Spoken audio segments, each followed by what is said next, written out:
ഗൂഗിളിലേക്ക് Google എന്താണ് പാലക്കാട്ടെ ഒരു സ്ഥിതി അവിടെ ഇല്ല. അപ്പോൾ നേരത്തെ ഞാനത് സൂചിപ്പിച്ചല്ലോ, കൊച്ചിയിലുണ്ടായിരുന്ന സൂചനകളുണ്ട്. പാലക്കാട് വിട്ടു MLA എന്ന് ഉറപ്പിക്കുന്നുണ്ടോ? അവിടെ ഏതെങ്കിലും വിധത്തിൽ ഇന്ന് പ്രതിഷേധങ്ങൾക്ക് സാധ്യതയുണ്ടോ? അവിടുത്തെ പാർട്ടി പ്രവർത്തകർ എന്ത് പറയും? അതായത് ഒരിക്കലും ഈ കേസ് കൊണ്ട് മാത്രം രാഹുലിനെ പൂർണ്ണമായും ഇവിടുത്തെ പാർട്ടി പ്രവർത്തകർ തള്ളി പറയുന്നില്ല എന്നുള്ളത് നമ്മൾ ഇന്ന് രാവിലത്തെ പ്രതികരണങ്ങളിൽ തന്നെ വ്യക്തമാണ്. DCC പ്രസിഡന്റ് തങ്കപ്പൻ പൂർണ്ണമായി രാഹുലിനെ തള്ളുന്നില്ല. അതോടൊപ്പം തന്നെ MP ശ്രീകണ്ഠനും രാഹുലിനെ തള്ളുന്നില്ല. അന്വേഷിക്കട്ടെ, പരാതി കൊടുക്കാൻ എന്തു വൈകി, ഈ ആരോപണം 3 മാസം മുൻപ് ഉണ്ടായതാണല്ലോ, ഇപ്പോഴാണോ പരാതി നൽകുന്നത്, അങ്ങനെയുള്ള പലതരത്തിലുള്ള മുടന്ത് ന്യായങ്ങൾ പറഞ്ഞ് നീങ്ങുകയാണ് പാലക്കാട്ടെ കോൺഗ്രസ് എന്ന് തന്നെ പറയാം. യൂത്ത് കോൺഗ്രസ് വിഭാഗവുമായി വരുന്ന അല്ലെങ്കിൽ യൂത്ത് കോൺഗ്രസിലുള്ളവർ ഇത്ര പോലും രാഹുലിനെ തള്ളാതെ തന്നെ ചേർത്ത് നിർത്തുന്നു എന്ന് തന്നെയാണ് നമുക്ക് മനസ്സിലാക്കാൻ കഴിയുന്നത്. അപ്പോൾ ഈ രീതിയിലാണ് രാഹുലിൻ്റെ പാലക്കാട്ടെ നിലവിലുള്ള രാഷ്ട്രീയ ഒരു സാഹചര്യം നിലനിൽക്കുന്നത്.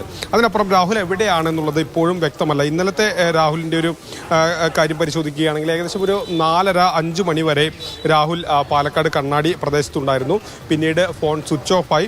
ഇതിനിടയിൽ കണ്ണാടിയിൽ നിന്ന് ഇടയിൽ ഫ്ലാറ്റിലേക്ക് വന്നു, അല്ലെങ്കിൽ രാഹുൽ താമസിക്കുന്ന വീടിൻ്റെ ഭാഗത്തേക്ക് എത്തി എന്നുള്ളതാണ് മനസ്സിലാക്കാൻ കഴിയുന്നത്. അവിടെ MLAയുടെ ഔദ്യോഗിക വാഹനം മാറ്റിയതിന് ശേഷം മറ്റൊരു കാറിലാണ് രാഹുൽ പാലക്കാട് നിന്ന് പോയത്. പിന്നീട് രാഹുലിനെ കുറിച്ച് ഒരു വിവരവുമില്ല. രാഹുൽ എങ്ങോട്ട് പോയി എന്നുള്ളത് ഒരു വിവരവുമില്ല. രാഹുൽ 4:40 ആണ് പാലക്കാട് നഗരത്തിൽ നിന്ന് കണ്ണാടിയിലേക്ക് പുറപ്പെടുന്നത്. 4:55 കണ്ണാടിയിൽ നിന്ന് പാലക്കാട് നഗരത്തിലേക്ക് തിരിച്ചെത്തി. അതായത് ഈ പരാതിയുടെ വിവരങ്ങളൊക്കെ അറിഞ്ഞിട്ടായിരിക്കാം അദ്ദേഹം ഒരുപക്ഷെ തിരിച്ചെത്തിയത്.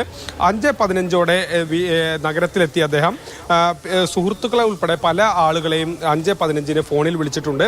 അതിനുശേഷം 5:45 അദ്ദേഹത്തിൻ്റെ ഫോൺ സ്വിച്ച് ഓഫ് ആവുന്നത്.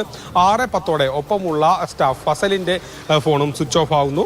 പിന്നീട് എവിടേക്ക് രാഹുൽ പോയി എന്നുള്ളത് വ്യക്തമല്ല. MLA ഓഫീസിൻ്റെ പരിസരത്ത് വെച്ചാണ് ഈ ഫോൺ സ്വിച്ച് ഓഫ് ആവുന്നത്. ഇതിനിടയിൽ അദ്ദേഹം വാഹനവും മാറിയിട്ടുണ്ടെന്നുള്ളതാണ് മനസ്സിലാക്കാൻ കഴിയുന്നത്. അതിനുശേഷം രാഹുൽ എവിടേക്ക് പോയി, എവിടെയാണ് രാഹുൽ ഉള്ളത് എന്നുള്ളത് സംബന്ധിച്ച ശരി ഗോകുൽ, എന്തായാലും രാഹുൽ കൊച്ചിയിലുണ്ട് എന്ന നിലയ്ക്കുള്ള ചില സൂചനകൾ വരുന്നുണ്ട്. ഏത് വിധേനയും രാജ്യം വിടാനുള്ള സാധ്യതകളെ ചെറുക്കാൻ വേണ്ടിയിട്ടാണ് വിമാനത്താവളങ്ങളിൽ ലുക്കൌട്ട് നോട്ടീസ് നൽകിയിരിക്കുന്നത്.